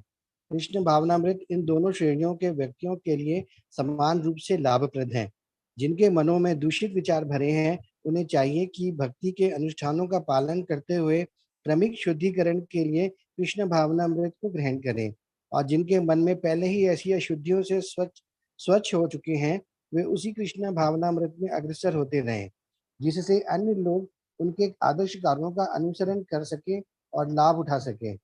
मूर्ख व्यक्ति या कृष्ण भावनामृत में नव दीक्षित प्रायः कृष्ण भावनामृत का पूरा ज्ञान प्राप्त किए बिना कार्य से विरत होना चाहते हैं, किंतु भगवान ने शुद्ध युद्ध क्षेत्र के कार्य से विमुख होने की अर्जुन की इच्छा का समर्थन नहीं किया। आवश्यकता इस बात की है कि यह जाना जाए कि किस तरह कर्म किया जाए। कृष्ण भावनामृत के कार्यों से विमुख होकर एकांत में बैठकर कृष्ण भावनामृत का प्रदर्शन करना कृष्ण के लिए कार्य में रत होने की अपेक्षा कम महत्वपूर्ण है। यहाँ पर अर्जुन को सलाह दी जा रही है कि वह भगवान के अन्य पूर्व शिष्यों तथा सूर्य देव विवस्वान के परिचिन्हों का अनुसरण करते हुए कृष्ण भावनामृत में कार्य करे, अतः वे उसे सूर्य देव के कार्यों को संपन्न करने के लिए आदेश देते हैं, जिसे सूर्य देव ने उनसे लाखों वर्ष पूर्व सीखा था। यहाँ पर भगवान कृष्ण के ऐसे सारे शिष्यों का उल्लेख पूर्ववर्ती मुक्त पुरुषों के रूप में हुआ है जो कृष्ण द्वारा नियत कर्मों का संपन्न करने में लगे हुए थे। हरे कृष्ण माता जी। धन्यवाद। कृष्ण प्रभु जी, थैंक यू सो मच प्रभु जी। तो प्राचीन काल में समस्त मुक्त आत्माओं ने मेरी दिव्य प्रकृति को जानकर ही कर्म किया, और तुम्हें चाहिए कि उनके पचिनों का अनुसरण करते हुए अपने कर्तव्य का पालन करो।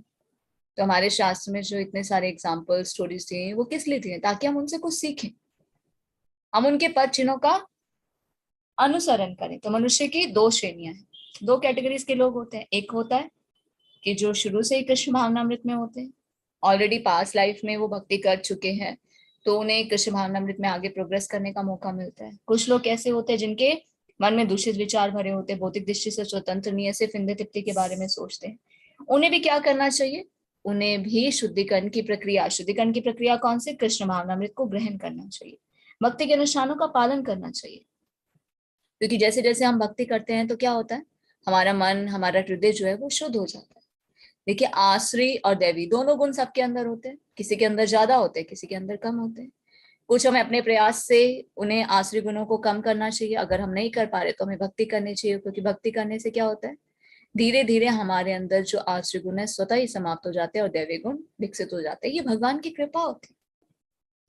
पर मूर्ख व्यक्ति या कृष्ण भावनामृत में नव दीक्षित क्या करते हैं, कृष्ण भावनामृत का पूरा ज्ञान प्राप्त किए बिना कार्य से विरत होना चाहते हैं।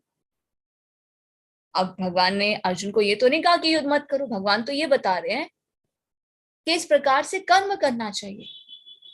तो ऐसा नहीं है कि हमें सब कुछ छोड़ छाड़ के बस एक एकांत स्थान में चले जाना है, नहीं, हमें हमेशा एक्टिव रहना है। कृष्ण भावनामृत, कृष्ण कॉन्शियसनेस का मतलब क्या है, लेजीनेस नहीं है, एक्टिव होना।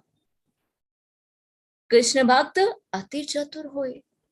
कृष्ण भक्त चतुर मतलब चालाक नहीं, बहुत स्मार्ट होता है कि कर्म उसे कैसे करने वो अच्छे से जानता है कि कब मुझे भक्ति करनी है, कब मुझे अपने भौतिक कार्यों को करना है, किस प्रकार मैं भक्ति जीवन में आगे बढ़ सकता हूँ, किस प्रकार मुझे असत संग को त्यागना है और अच्छे संग में रहकर मुझे भक्ति में प्रकृति करके अपने जीवन के उद्देश्य को पूरा करना है।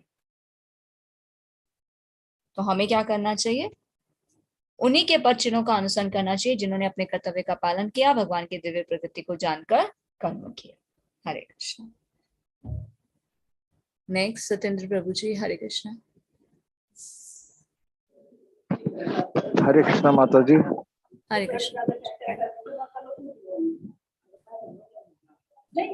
किम क्रम किम अक्रम किम अक्रम इति कव्य अपि अन्न मोहिता तत्ते क्रम प्रवक्ष्यामि यत् यात्वा मोक्षे से अश्रुभात।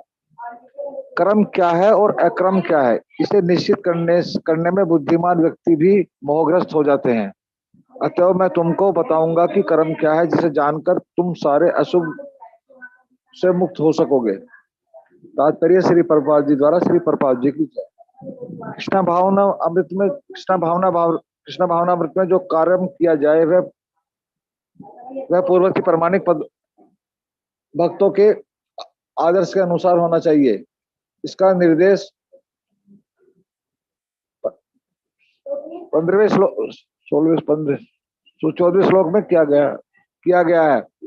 ऐसा कर्म स्वतंत्र क्यों नहीं होना चाहिए, इसकी व्याख्या अगले श्लोक में की गई है। कृष्णा भावनामृत में कर्म करने के लिए मनुष्य को उस प्रमाणिक पुरुषों के नेतृत्व का अनुगमन करना होता है जो गुरु परंपरा में हो, जैसा कि इस अध्याय के प्रारंभ में कहा जा चुका है। कृष्णा भावनामृत पद्धति का उपदेश सर्वप्रथम सूर्य देव को दिया गया, जिन्होंने इसे अपने पुत्र मनु से कहा। मनु ने इसे अपने पुत्र इक्ष्वाकु से कहा और यह पद्धति तब से इस पृथ्वी पर चली आ रही है।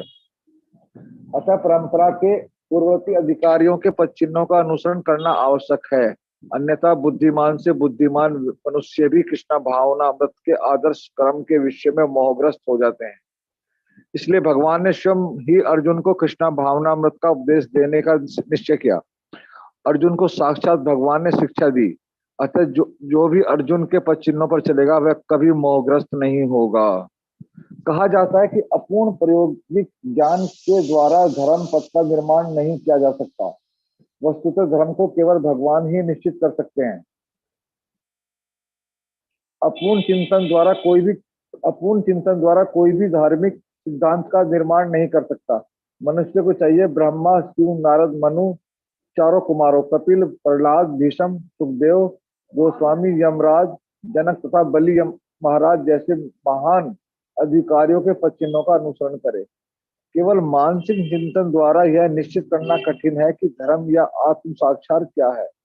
अतः भगवान अपने भक्तों पर अहेतु की कृपावश स्वयं ही अर्जुन को बता रहे हैं कि कर्म क्या है और अकर्म क्या है। केवल कृष्णा भावना अर्थ में किया गया कर्म ही मनुष्य को भवबंधन से उबार सकता है। हरे कृष्णा माता जी। Hare Krishna. Thank you so much प्रभु जी। एक और पढ़ दीजिए प्रभु जी, इसी को रिलेट करता है। कर्मण्य ही अपि बोधव्यम च विक्रमणम अक्रमणम च बोधव्यम गहना कर्मण गति। कर्म की बारीकियों को समझना अत्यंत कठिन है। अतः मनुष्य को चाहिए कि वह यह ठीक से जाने कि कर्म क्या है, विक्रम क्या है और अक्रम क्या है, अक्रम क्या है। तात्पर्य श्री प्रभुपाद जी द्वारा श्री प्रभुपाद जी की जय। यदि कोई सचमुच ही भवबंधन से मुक्ति चाहता है तो उसे कर्म, अक्रम तथा विक्रम के अंतर को समझना होगा। कर्म, अक्रम तथा विक्रम के विशेषण की आवश्यकता है, क्योंकि यह अत्यंत गहन विषय है। कृष्णा भावनामृत को तथा गुणों के अनुसार कर्म को समझने के लिए परमेश्वर के साथ अपने संबंध को जानना होगा। दूसरे शब्दों में, जिसने यह भली भांति समझ लिया है कि समझ लिया है, वह जानता है कि जीवात्मा भगवान का नित्य दास है और फलस्वरूप उसे कृष्णा भावनामृत में कार्य करना है। संपूर्ण भगवत गीता का यही लक्ष्य है। इस भावनामृत के विरुद्ध सारे निष्कर्ष एवं परिणाम विक्रम या निषिद्ध क्रम है। इसे समझने के लिए मनुष्य को कृष्णा भावनामृत के अधिकारियों की संगति करनी होगी और उनसे रहस्य को समझना होगा। यह साक्षात भगवान से समझने के समान है, अन्यथा बुद्धिमान से बुद्धिमान मनुष्य भी मोहग्रस्त हो जाएगा। हरे कृष्णा माता जी। कृष्ण प्रभु जी, थैंक यू सो मच प्रभु जी। भगवान यहाँ क्या कह रहे हैं? कर्म क्या है, अकर्म क्या है, इसे निश्चित करने में बुद्धिमान व्यक्ति भी मोहग्रस्त हो जाता है। तो कंफ्यूजन हो जाती है ना, क्या करना चाहिए क्या नहीं करना चाहिए, क्या कर्म है और क्या अकर्म है। भगवान क्या कह रहे हैं? अतः मैं तुमको बताऊंगा कि कर्म क्या है, जिसे जानकर तुम सारे अशुभ से मुक्त हो जाओगे। तो कई बार हमारे मन में भी प्रश्न आता है, ये कैसे पता चलेगा कि हम जो कर्म कर रहे हैं उससे कर्म का बंधन नहीं होगा। तो भगवान उसे यहाँ पे क्लैरिफाई करे। तो तात्पर्य में बताया जा रहा है, कृष्ण भावनामृत में जो कर्म किया जाता है वह पूर्ववर्ती प्रमाणिक भक्तों के आदर्श के अनुसार होना चाहिए। तो कृष्ण भावनामृत में कर्म करने के लिए मनुष्य को प्रामाणिक पुरुषों के नेतृत्व का अनुगमन करना होता है, जो गुरु परंपरा में हो, जैसा कि इस अध्याय के प्रारंभ में कहा जा चुका है। भगवान ने क्या किया? सबसे पहले इस भगवत गीता का उपदेश किसे दिया? सूर्य देवी वसवान को। फिर उन्होंने किसे दिया? अपने पुत्र मनु को। मनु ने इसे किसे दिया? अपने पुत्र इक्ष्वाकु को। तो ये क्या थी? ये परंपरा गुरु शिष्य परंपरा प्रणाली द्वारा पृथ्वी पर चली आ रही थी। फिर क्या हुआ? फिर ये छिन्न भिन्न हो गए। तो फिर से भगवान ने इसे रीएस्टैब्लिश किया कि बुद्धिमान से बुद्धिमान मनुष्य भी जो है कृष्ण भावनामृत के आदर्श कर्म के विषय में मोहग्रस्त हो जाता है। इसलिए भगवान ने फिर से इसे दोबारा उपदेश देने का निश्चय किया। किसके माध्यम से? अर्जुन के माध्यम से। तो अर्जुन को साक्षात भगवान ने शिक्षा दी। तो हमें क्या करना चाहिए? अर्जुन के फुटस्टेप्स को फॉलो करना चाहिए। जो अर्जुन के फुटस्टेप्स को फॉलो करेगा कभी भी मोहग्रस्त नहीं होगा। अब प्रश्न आता है कि हम कैसे अर्जुन के फुटस्टेप्स को फॉलो कर सकते हैं? अर्जुन के मन में बहुत सारे डाउट थे, हमारे मन में भी बहुत सारे डाउट है। अर्जुन ने क्या किया? भगवान को सरेंडर कर दिया, भगवान को शरणागत हो गए। तो हमें भी क्या करना है? भगवान को सरेंडर करना है। जब अर्जुन ने भगवान को सरेंडर किया तो भगवान ने क्या किया? अर्जुन को ज्ञान देना प्रारंभ किया। तो हम भी जब भगवान को सरेंडर होंगे तो भगवान भी क्या करेंगे? दिव्य ज्ञान हृदय प्रकाशित, हमारे हृदय में दिव्य ज्ञान का प्रकाश करेंगे, तभी तो हम जान पाएंगे। तो हमें क्या करना है? अर्जुन के पद चिन्हों को फॉलो करना है कि जिस प्रकार अर्जुन के मन में शंकाएं थी, अर्जुन ने भगवान को सरेंडर किया तो भगवान ने उन्हें ज्ञान प्रदान किया, उनके सारे संशय दूर हो गए। तो हमारे मन में भी बहुत सारे संशय हैं, हमें भी क्या करना है? भगवान को शरणागत होना है और भगवान हमारे हृदय में क्या करेंगे? दिव्य ज्ञान का प्रकाश करेंगे, तभी हमारे सारे जो संशय है वो दूर हो सकते हैं। कहा जाता है कि अपूर्ण प्रायोगिक ज्ञान के द्वारा धर्म पद का निर्णय नहीं किया जा सकता। अब धर्म के बारे में तो कितनी कंफ्यूजन है। कोई क्या कहता है हिंदू धर्म श्रेष्ठ है, कोई कहता है नहीं हमारा मुसलमान धर्म श्रेष्ठ है। ये धर्म नहीं है, ये आस्था है। धर्म को तो केवल भगवान निश्चित करते हैं।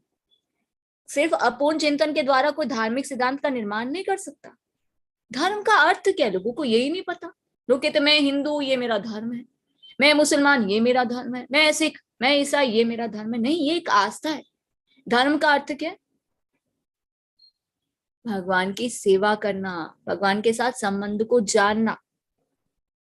तो मनुष्य को क्या चाहिए? ब्रह्मा, शिव, नारद, मनु, चारों कुमार, कपिल, प्रहलाद, भीष्म, सुखदेव गोस्वामी, यमराज, जनक, बलि जैसे महान अधिकारियों के पद का अनुसरण करें। मानसिक चिंतन द्वारा निर्धारित करना कठिन है कि धर्म क्या है। तो धर्म के बारे में हमें कौन बताएगा? भगवान। और भगवत गीता में भगवान बता रहे हैं धर्म क्या है। तो हमारा धर्म क्या? हम कौन है? जीवेर स्वरूप है कृष्ण नित्य दास। हमें ये जानना होगा कि हम कौन है। हम भगवान के दास है, तो हमें क्या करनी? भगवान की सेवा करनी, ये हमारा धर्म है। अब जैसे कि हम कहें चीनी का धर्म क्या है? मिठास, है ना। तो उसी प्रकार अग्नि का धर्म क्या है? उष्णता। तो हमारा धर्म क्या है? भगवान की सेवा करना। तो भगवान क्या करें? अपने भक्तों पर हेतु की कृपावश स्वयं ही अर्जुन को बता रहे हैं कि कर्म क्या है, अकर्म क्या है। केवल कृष्ण भावनामृत में किया गया कर्म ही मनुष्य को भवबंधन से उबार सकता है। तो फिर से वो प्रश्न आता है कि हमें कैसे पता चलेगा कि हम इंद्रिय तृप्ति कर रहे हैं, उससे कर्म का बंधन लगेगा या नहीं लगेगा। तो हमें क्या करना है, अपने कर्म अच्छे से करने हैं। अर्जुन ने क्या किया, अपने कर्म अच्छे से किए, युद्ध अच्छे से लड़ा भगवान के शरणागत होके। तो हमें भी अपने कर्म अच्छे से करने हैं और साथ में भक्ति करनी है। तो अगर इस प्रकार से हम कृष्ण को जीवन में जोड़ेंगे, हमारे जीवन में जो सेंटर होंगे वो कृष्ण होंगे, हमेशा कृष्ण का स्मरण करेंगे और भगवत गीता को अपने जीवन में उतारेंगे, तो हम भी कर्म के बंधन से मुक्त हो जाएंगे। फिर नेक्स्ट बताया जा रहा है, भगवान क्या कह रहे हैं। अब ये कर्म की बारीकियों को समझना बड़ा कठिन है, फिर भी लोग ना बहुत सारे प्रश्न लेकर आते हैं, माता जी कर्म है या अकर्म है, ये हमारे साथ ऐसा हुआ, ये हमारे इस जन्म के कर्म थे या पिछले जन्म के कर्म थे, हम जो कमा रहे हैं, हमारी इस तरह की इंद्रिय तृप्ति की इच्छा है, वो कर्म है या अकर्म है। तो भगवान क्या कह रहे हैं, कर्म की बारीकियों को समझना अत्यंत कठिन है। अतः मनुष्य को चाहिए कि वो ये ठीक से जाने कि कर्म क्या है, विकर्म क्या है, अकर्म क्या है। तो भगवान क्या कह रहे हैं, कर्म की बारीकियों को हम नहीं समझ सकते, उनको जानना बहुत कठिन है अर्जुन। तो ये हमारे लिए कह रहे हैं। हम जो छोटे छोटे प्रश्न लेकर आते हैं, मन में संशय होते ना, रही ऐसा हुआ, ये इस जन्म के है, पुराने जन्म के, ये करे तो इससे ये कर्म का बंधन होगा। कुछ मत सोचिए, क्या सोचना है, अच्छे कर्म, बुरे कर्म और कृष्ण कर्म। बुरे कर्म तो हमें करने नहीं है, क्योंकि बुरे कर्म करेंगे तो उसका फल हमें भुगतना पड़ेगा। हमेशा अच्छा कीजिए और साथ में भक्ति कीजिए, कृष्ण कर्म कीजिए। तो यदि कोई सचमुच ही भवबंधन से मुक्ति चाहता है तो उसे ये जानना होगा कि अच्छे कर्म क्या है, बुरे कर्म क्या है, कृष्ण कर्म क्या है। सिर्फ हमें ये जानना है और हमें अपने कर्म अच्छे से करने हैं, भगवान के साथ संबंध को जानना है, भक्ति करनी है और हमें ये जानना है कि हम कौन है, जीवेर स्वरूप है कृष्ण है नित्य दास, कि जीवात्मा जो है वो भगवान की दास है। हमारे जीवन का उद्देश्य है भक्ति करना। तो संपूर्ण भगवत गीता का यही लक्ष्य है। इस भावनामृत के विरुद्ध सारे निष्कर्ष और परिणाम जो है विकर्म है। अगर हम भगवत गीता जो भगवान बता रहे हैं, भगवान के उपदेशों का पालन नहीं करते हैं, अपने मानसिक कलो काल्पनिक धारणाओं द्वारा कुछ भी करने का प्रयास करते हैं, तो क्या होगा, फिर उससे कर्म का बंधन होगा, फिर से जीवन में दुख और समस्याएं आएंगी, फिर से बार बार नाना प्रकार की योनियों में हमें आना होगा। तो हमें क्या करना चाहिए, भक्तों का संग करना चाहिए, कृष्ण भावनामृत के अधिकारियों की संगति करनी चाहिए और उनसे इस रहस्य को समझना चाहिए। ये साक्षात भगवान से समझने के समान है। कि श्रील प्रभुपाद के द्वारा लिखी गई है ये यथारूप, क्योंकि श्रील प्रभुपाद ने इसे किसे समर्पित किया, बलदेव विद्याभूषण। तो बलदेव विद्याभूषण द्वारा लिखी गई जो टीकाएं हैं, जिन्हें स्वयं राधा गोविंद जी ने प्रेरणा दी थी, उन्हीं की कृपा से वो भगवत गीता का टीकाकरण लिख पाए थे। तो भगवान के द्वारा ही प्रेरणा से वो लिख पाए, तो इसीलिए श्रील प्रभुपाद ने बहुत जो इसमें अंश दिए हुए हैं वो सब कुछ बलदेव विद्याभूषण के, इसलिए उन्हें समर्पित किया है। तो हम कैसे समझ सकते हैं, जो अधिकारी जिन्होंने इस ज्ञान को समझा है, जिन पर भगवान की कृपा हुई है, उन्हीं की कृपा से ही हम इस ज्ञान को समझ सकते हैं, अन्यथा जो मनुष्य है वो मोहग्रस्त हो जाएगा। इसलिए कहते हैं हमें और कोई भगवत गीता नहीं पढ़नी चाहिए, भगवत गीता यथारूप पढ़नी चाहिए, क्योंकि ये गुरु शिष्य परंपरा प्रणाली द्वारा प्रमाणिक है, क्योंकि श्रील प्रभुपाद ने इसे हमारे महान आचार्य द्वारा जो लिखी गई टीकाएं हैं उनका संकलन करके हमें प्रदान किया है। हरे कृष्ण। नेक्स्ट, हरे कृष्णा नरेश प्रभु जी। हरे कृष्णा माता जी। हरे कृष्ण।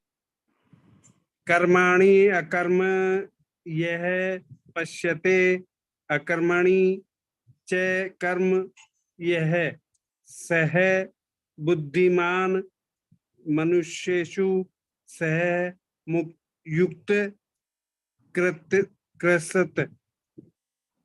कृसते कर्म कृत।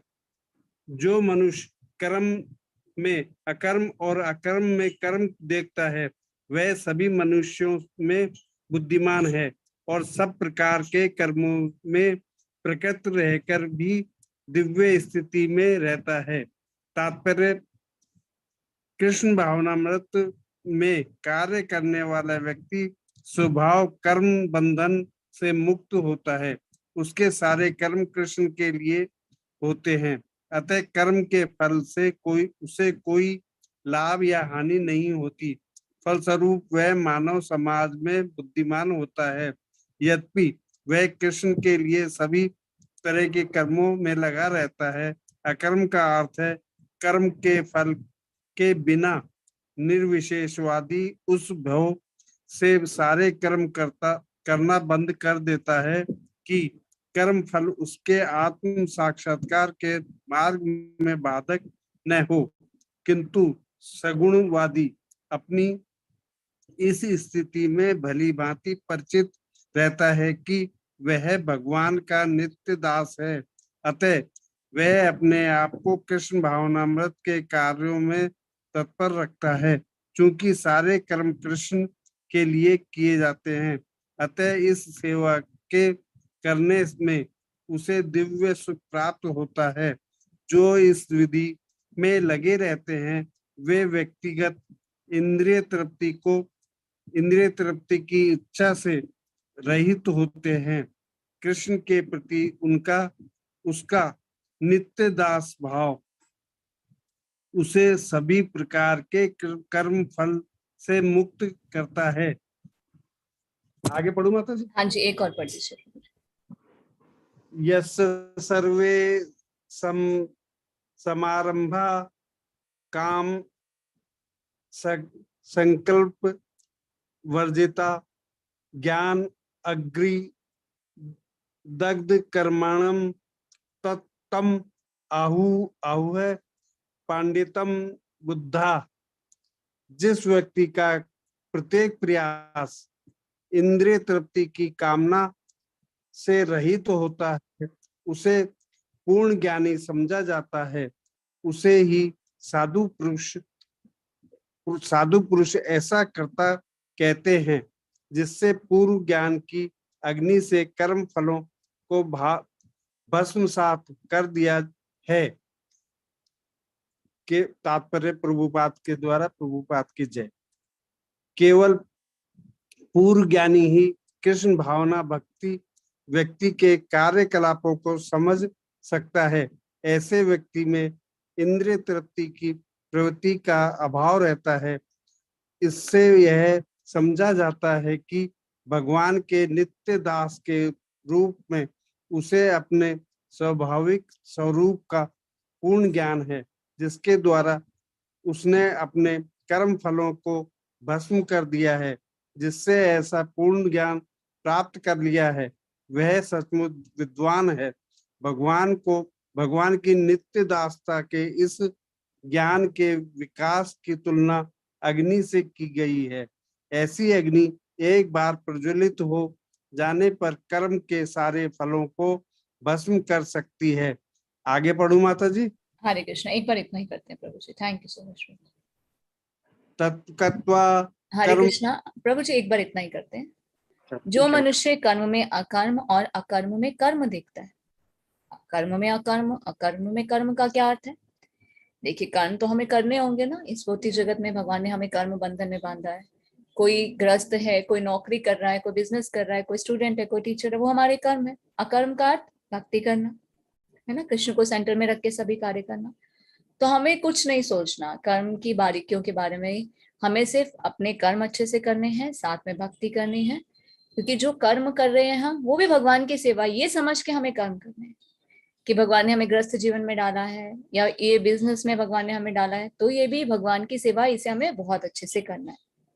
तो वह सभी मनुष्यों में बुद्धिमान है और सब प्रकार के कर्मों में प्रवृत्त रहकर भी दिव्य स्थिति में रहता है। ऐसे व्यक्ति को कर्म का बंधन नहीं लगता, क्योंकि उसके सारे कर्म किसके लिए? कृष्ण के लिए। कि गृहस्थ जीवन का भी वो अच्छे से पालन कर रहा है, बिजनेस अच्छे से कर रहा है, नौकरी अच्छे से कर रहा है, वो भी क्या सोच के कर रहा है? ये भी भगवान की सेवा है ना। तो उसमें भगवान जोड़ दिए, तो उससे क्या है? कर्म का बंधन नहीं होगा। पर निर्विशेषवादी क्या करते हैं? अरे कर्म करेंगे, कर्म का फल भुगतना पड़ेगा, इसलिए वो कर्म करना ही बंद कर देते हैं। नहीं, पर सगुणवादी अपनी स्थिति से भली भांति परिचित होता है। उसे पता है कि वो भगवान का दास है और सारे कर्म वो कृष्ण के लिए करता है, और ऐसा करने से उसे सुख भी मिलता है। तो इस प्रकार वो इंद्रिय तृप्ति की इच्छा से रहित हो जाता है, क्योंकि वो किसको प्रसन्न करने के लिए करता है? भगवान को प्रसन्न करने के लिए करता है। तो वो कर्म के फल से मुक्त हो जाता है। फिर बताया जा रहा है कि जिस व्यक्ति का प्रत्येक प्रयास इंद्रिय तृप्ति की कामना से रहित होता है। अब ये तो बड़ा ही मुश्किल है, इंद्रिय तृप्ति की कामना से हम रहित कैसे हो? अरे जब हम सब कुछ कृष्ण की प्रसन्नता के लिए करेंगे तो इंद्रिय तृप्ति की इच्छा तो रह ही नहीं जाएगी। हमारी इंद्रिय किसकी सेवा में लगी रहेंगे? भगवान की सेवा में। कि हमें गृहस्थ जीवन का अच्छे से पालन करना है, ये भी भगवान की सेवा है। बिजनेस अच्छे से करना है, ये भी भगवान की सेवा है। नौकरी अच्छे से करना है, ये भी भगवान की सेवा है। तो इंद्रिय तृप्ति का तो प्रश्न ही नहीं हुआ ना। तो हम क्या करें?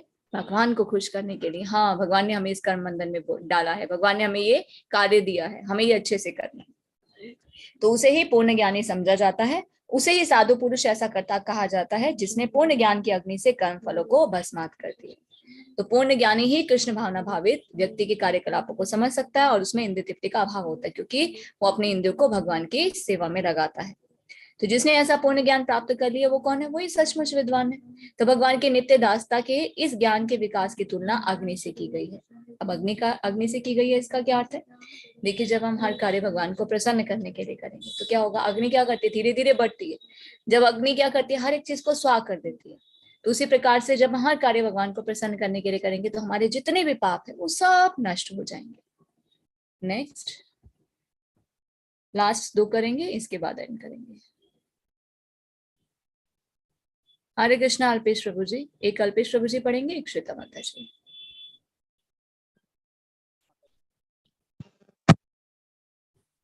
प्रणाम। हरे कृष्ण प्रभु जी।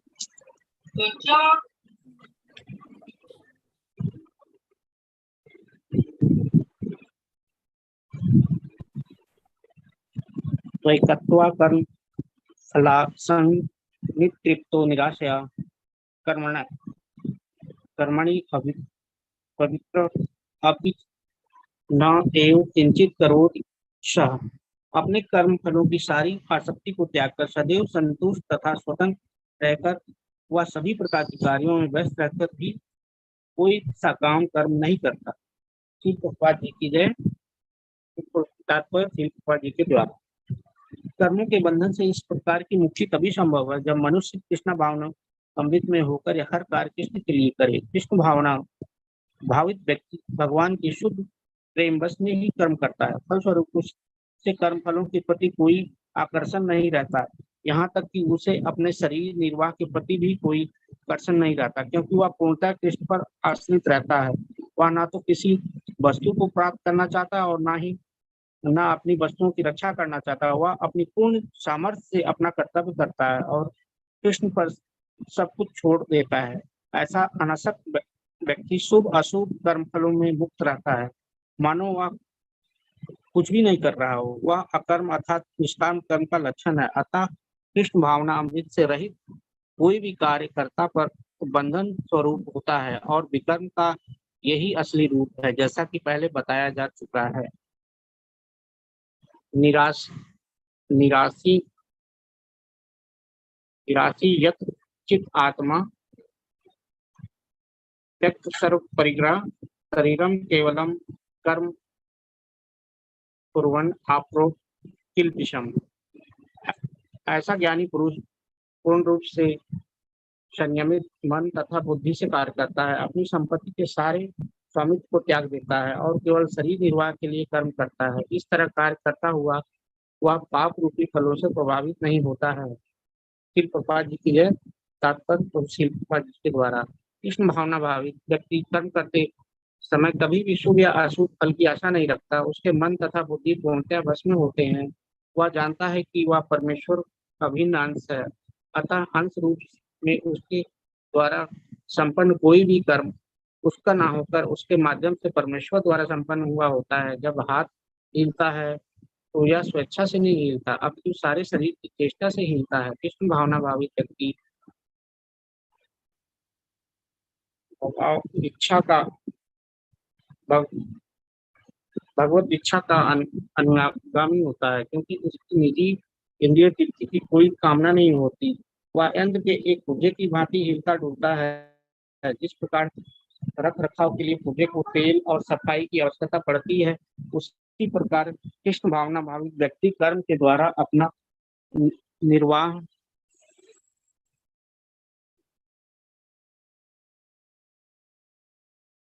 रहता है। उसको वह भगवान की दिव्य प्रेम भक्ति करने के लिए ठीक बना रहे, अतः वह अपने प्रयासों के फलों के प्रति निश्चेष्ट रहता है। पशु के समान भी उसका अपने शरीर पर कोई अधिकार नहीं होता। कभी कभी क्रूर स्वामी अपने अधीन पशु को मार भी डालता तो भी पशु विरोध नहीं करता, ना ही उससे कोई स्वाधीनता होती है। आत्म साक्षात्कार की में पूर्णता तत्पर कृष्ण भावना भावित व्यक्ति के पास इतना समय नहीं रहता कि वह अपने पास कोई भौतिक वस्तु रख सके। अपने जीवन निर्वाह के लिए उसे अनुचित साधनों के द्वारा धन संग्रह करने की जरूरत नहीं रहती, अतः वह ऐसे भौतिक पापों के कलमश ग्रस्त नहीं होता।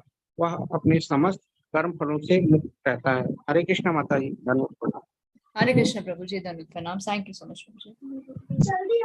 अपने कर्म फलों की सारी आसक्ति को त्याग कर सदैव संतुष्ट और स्वतंत्र रहकर वे सभी प्रकार के कार्यों में व्यस्त रहकर भी कोई सकाम कर्म नहीं करता। तो ये इंस्ट्रक्शन है हमारे लिए। हमें क्या करना है? कर्म फलों की सारी आसक्ति को त्याग देना है। कर्म तो करने हैं पर उसके फल से आसक्त नहीं होना। अपनी ड्यूटीज हमें 110% देकर करनी। जैसे अर्जुन को भगवान ने क्या बोला? अर्जुन तुम युद्ध करो, ये मत सोचो कि तुम जीतोगे कि हारोगे, तुम युद्ध करो, तुम सिर्फ अपने कर्तव्य करो। तो हमें भी अपनी ड्यूटीज अच्छे से करनी है और कोई भी सकाम कर्म में हमें बंधना नहीं है। कर्मों के बंधन से इस प्रकार की मुक्ति तभी संभव है जब मनुष्य कृष्ण भावना भावित होकर हर कार्य कृष्ण के लिए करे। देखिए, कर्म बंधन से मुक्ति का एक ही उपाय है, जब हम कृष्ण के लिए कार्य करें, कृष्ण को अपने जीवन के सेंटर में हम रखें। फलस्वरूप उसे कर्म फलों के प्रति कोई आकर्षण नहीं रहता, यहाँ तक कि उसे अपने शरीर निर्वाह के प्रति भी कोई आकर्षण नहीं रहता, क्योंकि वह पूर्णतः कृष्ण पर आश्रित होता है। तो ऐसा व्यक्ति ना तो वस्तु को प्राप्त करना चाहता है, ना अपनी वस्तु की रक्षा करना चाहता है। देखिए, हमारे कंट्रोल में सभी सिचुएशंस नहीं है। हम कितना भी कहें, हम पैसा कमा लें, कितना भी सुरक्षा अपने आप की कर लें, कभी भी कुछ भी हो सकता है। कितना पैसा कमा ले, अगर हार्ट अटैक आ जाए तो वो पैसा भी काम नहीं आएगा, है ना। कितना हम सावधानी के साथ चले, अगर हमारा समय आने वाला होगा तो कोई भी दुर्घटना हो जाएगी, भूकंप आ सकता है, बाढ़ आ सकती है, एक्सीडेंट हो सकता है, हार्ट अटैक आ सकता है। हमारे कंट्रोल में तो कुछ भी नहीं है। सब कुछ किसके कंट्रोल में? कृष्ण के कंट्रोल में। जो ये जान जाता है वो हर चीज कृष्ण पर ही छोड़ देता है। कृष्ण, मैं तो अपना कार्य करूं, अब आप जानो, आपका काम जानो। तो वो अशुभ अशुभ कर्म फलों से मुक्त हो जाता है और वो अपने आप को क्या समझता है कि मैं तो कुछ भी नहीं कर रहा, सब कुछ तो कृष्ण कर रहे हैं, मैं तो सिर्फ एक माध्यम हूँ, भगवान मुझसे करवा रहे हैं।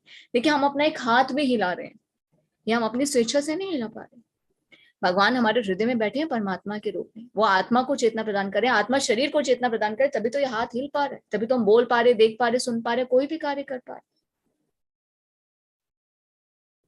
ऐसा ज्ञानी पुरुष पूर्ण रूप से संयमित मन और बुद्धि से कार्य करता है। ऐसा जो ज्ञानी व्यक्ति होता है वो किसी भी चीज पे कंट्रोल नहीं करना चाहता, वो स्वामी नहीं बनना चाहता, वो सिर्फ अपने कर्म अच्छे से करता है और किसी भी फल से प्रभावित नहीं होता है। तो क्या कहने का तात्पर्य है कि अब हम कृष्ण भावनामृत को फॉलो कर रहे हैं, भगवत गीता को हम जीवन में उतारने का प्रयास कर रहे हैं। तो हमें क्या करना है, किस प्रकार भगवत गीता के इस उपदेश को हमें जीवन में उतारना है। हमें अपनी ड्यूटीज अच्छे से करनी है, पर ये नहीं सोचना कि इसका क्या रिजल्ट होगा। अपना बेस्ट हम करें, बाकी भगवान पे छोड़ते हैं। हे प्रभु, जैसी आपकी इच्छा, और उसमें संतुष्ट रहने का प्रयास करें।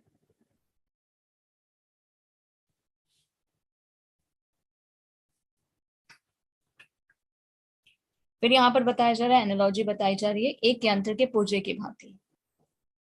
एक यंत्र का पुर्जा जो होता है उसे तेल और सफाई की आवश्यकता पड़ती है। उसी प्रकार से कृष्ण भावना भावित व्यक्ति को कर्म करने की भी आवश्यकता होती है, क्योंकि उसे जीवन का निर्वाह करना है। पर वो अनुचित साधनों से धन संग्रह को इकट्ठा नहीं करता, क्योंकि उसे क्या पता है, अगर गलत तरीके से धन का संग्रह करूंगा, चोरी करूंगा, किसी का पैसा हड़प लूंगा, किसी को धोखा दे के मैं चीट करके करूंगा, तो क्या होगा, मुझे कर्म का बंधन होगा। तो ऐसा व्यक्ति सारे पापों से मुक्त हो जाता है। जैसे कई लोग कहते हैं ना, अरे भक्ति करने से पापों से मुक्त कैसे हो जाते हैं? क्योंकि भक्ति करने वाला शास्त्रों का अध्ययन करता है, श्रवण करता है, वो ये जान पाता है क्या करना चाहिए, क्या नहीं करना चाहिए। वो गलत कार्यों से दूर रहता है। जब गलत कार्य नहीं करेंगे तो पाप कर्मों में नहीं बंधेंगे, फिर उसका फल नहीं भुगतना पड़ेगा। हरे कृष्ण। लास्ट करते हैं, श्वेता माता जी पढ़िए। श्री कृष्ण माता जी। हरे कृष्ण माता जी। यस्य लाभ संतुष्ट द्वंद्व अतीत विमत्सरः संसिद्धो असिद्धो च तत्त्वा अपि न निबध्यते। अर्थात जो स्वतः होने वाले लाभ से संतुष्ट रहता है, जो द्वंद्वों से मुक्त है और ईर्ष्या नहीं करता, जो सफलता तथा असफलता दोनों में स्थिर रहता है, वह कर्म करता हुआ भी कभी बनता नहीं। तात्पर्य जगत गुरु श्री प्रभुपाद जी के द्वारा। जगत गुरु श्री प्रभुपाद की जय। कृष्ण भावना भावित व्यक्ति अपने शरीर निर्वाह के लिए भी अधिक प्रयास नहीं करता। वह अपने आप होने वाले लाभों से संतुष्ट रहता है। वह ना तो मांगता है ना उधार लेता है, किंतु यथा सामर्थ्य वह सच्चाई से कर्म करता है और अपने श्रम से जो प्राप्त हो पाता है उसी से संतुष्ट रहता है। अतः वह अपनी जीविका के विषय में स्वतंत्र रहता है। वह अन्य किसी की सेवा करके कृष्ण भावना अमृत संबंधी अपनी सेवाओं का में व्यवधान नहीं आने देता, किंतु भगवान की सेवा के लिए वह संसार की द्वैतता से विचलित हुए बिना कोई भी कर्म कर सकता है। संसार की ये द्वैतता गर्मी सर्दी अथवा सुख दुख के रूप में अनुभव की जाती है। कृष्ण भावना भावित व्यक्ति द्वैतता से परे रहता है, क्योंकि कृष्ण को प्रसन्न करने के लिए वह कोई भी कर्म करने में झिझकता नहीं, अतः वह सफलता तथा सफलता दोनों में ही समभाव रहता है। ये लक्षण तभी दिखते हैं जब कोई दिव्य ज्ञान में पूर्णतः स्थित हो। हरे कृष्णा माता जी। हरे कृष्ण माता जी, थैंक यू सो मच माता जी। तो जो स्वतः होने वाले लाभ से संतुष्ट रहता है, देखिए हम कर्म करेंगे तो हो सकता है लाभ हो या हानि हो। लाभ होगा तो हमें संतुष्ट रहना है, हानि होगी तो उसे भी भगवान की इच्छा समझना है कि शायद मुझे बहुत ज्यादा हानि होनी थी, पर मैं भगवान के शरणागत हूं तो मुझे थोड़ी सी इसकी हानि झेलनी पड़ रही है। तो ऐसा व्यक्ति द्वंद्व से मुक्त होता है, वो सुख और दुख में, लाभ और हानि में विचलित नहीं होता, किसी से ईर्ष्या नहीं करता, सफलता और असफलता दोनों में स्थिर रहता है और कर्म करता हुआ कभी बंधता नहीं है ना। तो ऐसा व्यक्ति जोर से ज्यादा प्रयास नहीं करता धन अर्जित करने का, अपने कर्म अच्छे से करता है, बाकी भगवान की कृपा होगी तो मिल जाएगा। नहीं तो बहुत ज्यादा धन, देखिए खानी तो हमें रोटी है ना, 2 वक्त की रोटी के लिए तो सभी मेहनत करे, बहुत ज्यादा धन कमाकर हम कोई पैसे तो खाने वाले नहीं है। जीवन में संतुष्टि होनी चाहिए, कर्म करे पर ऐसे गधे की तरह भी नहीं कि आपका भक्ति जीवन भी नहीं, परिवार भी नहीं, स्वास्थ्य भी ताक पर है। स्वास्थ्य भी जरूरी है, क्योंकि स्वास्थ्य अच्छा नहीं होगा तो फिर आप भक्ति कैसे करेंगे, आप कर्म कैसे करेंगे। तो एक डिसिप्लिन लाइफ को हमें जीना चाहिए। हाँ, कर्म करने का समय ये है, भक्ति करने का समय ये है, परिवार को समय देने का समय ये है, अपना भी हमें ध्यान रखना है। तो कृष्ण भावना भावित जो व्यक्ति होता है वो कृष्ण को प्रसन्न करने के लिए कोई भी कर्म करने में झिझकता नहीं है, और भगवान को प्रसन्न करने के लिए किसी चीज की शर्म नहीं करनी चाहिए। सेवा कोई भी छोटी और बड़ी नहीं होती। भगवान, एक स्टोरी आती है ना कि जब राम सेतु बन रहा था, तो जब राम सेतु बांधने के लिए बड़े बड़े पत्थर डाले जाते हैं तो सभी जो वानर होते हैं वो क्या करते हैं, उस पर राम नाम लिखकर डालते हैं। तो हनुमान जी क्या कर रहे थे, बड़े बड़े पत्थर उठाकर डाल रहे थे। और वहीं जब सबको कार्य करते हुए देखते हैं तो एक पेड़ पर बैठी गिलहरी क्या सोचती है, मैं भी कोई सेवा करती हूँ भगवान की। तो क्या करती है, अपनी सामर्थ्य के अनुसार थोड़ा थोड़ा कंकड़ जैसा उठाकर रोक कर रही थी। तो हनुमान जी ने क्या बोला, तुम हटो यहाँ से, तुम अगर ऐसा करोगी तो कभी जीवन पर्यंत नहीं हो सकता ये कुछ भी यहाँ पर। तो भगवान क्या कहते हैं, नहीं हनुमान, वो अपनी सामर्थ्य से जो कर रही है ना वो तुमसे भी ज्यादा श्रेष्ठ है। तुम्हारे अंदर सामर्थ्य जरूरत से ज्यादा करने की, तुम उतना कर रहे हो, उसके अंदर जो सामर्थ्य है वो उससे करने का प्रयास कर रही है। भगवान क्या करते हैं, ये नहीं देखते कि हमें बहुत बड़ा बड़ा दान करना है, बहुत बड़ी बड़ी सेवाएं करनी है। अपने सामर्थ्य के अनुसार जिस प्रकार से हम भगवान को प्रसन्न करते हैं भगवान उसे देखते हैं। तो हमें कृष्ण को प्रसन्न करने के लिए कोई भी कर्म करने में झिझकना नहीं चाहिए। सफलता असफलता दोनों में संभाव रहना चाहिए। हमेशा ये नहीं कि हमें विक्ट्री मिलेगी, हमेशा हम सफल होंगे, असफल भी हो सकते हैं। असफलताओं से भी हमें सीखना चाहिए। ये लक्षण तभी दिखते हैं जब कोई दिव्य ज्ञान में पूर्ण होता है। तो ऐसा कौन सा व्यक्ति होता है जो डिस्ट्रैक्ट नहीं होता सफलता असफलता में, जो सुख दुख में, लाभ हानि में डिस्ट्रैक्ट नहीं होता? वो क्या है, वो पहचान है उस व्यक्ति की। जिसमें ऐसे लक्षण है ना वो दिव्य ज्ञान में पूर्णता स्थित है। हरे कृष्ण।